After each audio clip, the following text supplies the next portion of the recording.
हमारे देश में कोरोना की दस्तक हो चुकी है। आपको बता दें कि अभी तक हमारे देश में लगभग 4 केस पाए गए हैं। नया वेरिएंट आया है ओमिक्रॉन का BF7 का यहाँ पर मतलब बॉयफ्रेंड या बेस्ट फ्रेंड नहीं है। BF7 एक नया वेरिएंट है ओमिक्रॉन का।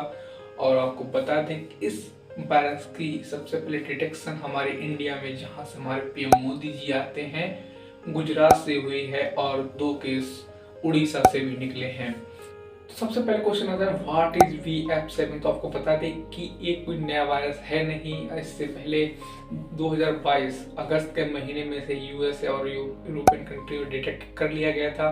और ये ओमिक्रॉन का एक सब वेरिएंट है जो कि चाइना में इसकी बहुत ज़्यादा तादाद देखने को मिल रही है, क्योंकि इसका एक इन्फेक्टेड पर्सन कम से कम 16 से 18 लोगों को इन्फेक्ट कर सकता है। डॉक्टरों के मुताबिक BF.7 से संक्रमित एक मरीज की वजह से 18 लोगों में संक्रमण फैल सकता है। चाइना में बहुत सारी मौतें भी देखने को मिल रही हैं। बात अगर इस वायरस के सिम्टम्स की करिए, यानी कि लक्षणों की करिए कि इससे क्या पता चलता है, तो आप समझ सकते हो कि आपको ये वायरस से आप इन्फेक्टेड हो तो इसमें नाक बहना, बुखार और गले में खराश या कफ का बनना, और कुछ पेशेंट को यहाँ पर पेट संबंधी भी बीमारियां हुई हैं।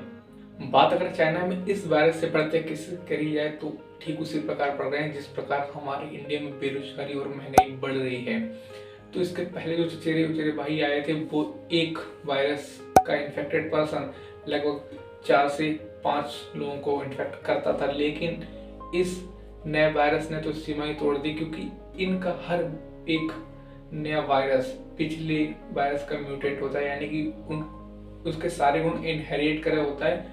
और इस वायरस पे तो हाल ये है कि जो पिछली डोज की दवाएं थी, क्योंकि चाइना में डोज लोगों को लगी हुई थी, उसे भी इसने नेग्लेक्ट कर दिया है, क्योंकि इस पिछली जो डोजेस दी गई थी उसका भी असर ये वायरस नहीं मानता है। और वहां पर ऑक्सीजन की कमी से और बेड ना मिलने की कमी से बहुत सारे लोगों की मौत हो रही है।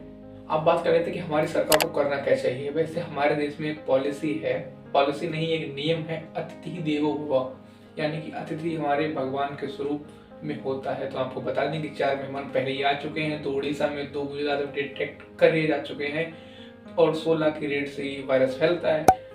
तो मेरा परमात्मा से यही कहना है कि प्लीज इस बार ना लॉकडाउन लगे, क्योंकि बहुत सारे लोगों को दिक्कत होने वाली है। तो हमारी सरकार को करना क्या चाहिए? तो कुल मिला के बात यह है कि हमारी सरकार को करना क्या चाहिए, सरकार को ज़्यादा से ज़्यादा ऑक्सीजन की पूर्ति कर लेनी चाहिए अपने हॉस्पिटल्स में, और ज़्यादा से ज़्यादा बेड लगाने चाहिए। और अभी से पहले से ही अगर तैयार होंगे तो हम इसको जल्दी से जल्दी रोकथाम कर पाएंगे। सरकार को बाहर के देशों यानी कि चाइना और बाकी यूरोपियन कंट्री से आने वाली फ्लाइट्स के लिए जो 5 जो लोग आ रहे हैं उनके लिए क्वारंटीन करना चाहिए और उनकी जांच प्रॉपर करनी चाहिए। आइए बात कर लेते कि हमारी हेल्थ मिनिस्ट्री आखिर प्रेजेंट टाइम में कर क्या रही है। तो उन्होंने बताया कि हमारी हेल्थ मिनिस्ट्री और पीएम मोदी जी ने भी गाइडलाइंस जारी करी हैं कि आप लोग कृपया मास्क को पहने, जैसे आप पिछली वेव के दौरान पहन रहे थे, और सार्वजनिक स्थानों यानी कि पब्लिक प्लेसेस में जाते हुए सोशल डिस्टेंसिंग का पालन करें। इस तरफ राहुल गांधी जी ने यह बताया है कि उनके साथ या उनकी यात्रा को लेकर लोग आपत्ति जता रहे हैं, क्यों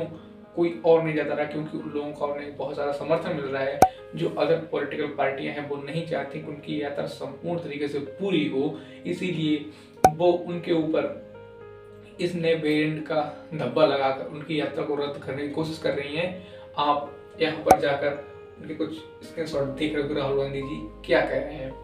और आपको बता दें कि हमारे कुछ भैया स्कूल में पढ़ते हैं, मैं खुद स्कूल में हूँ, तो स्कूल वालों के लिए बहुत अच्छी खबर आई है कि स्कूल अभी बंद नहीं होंगे।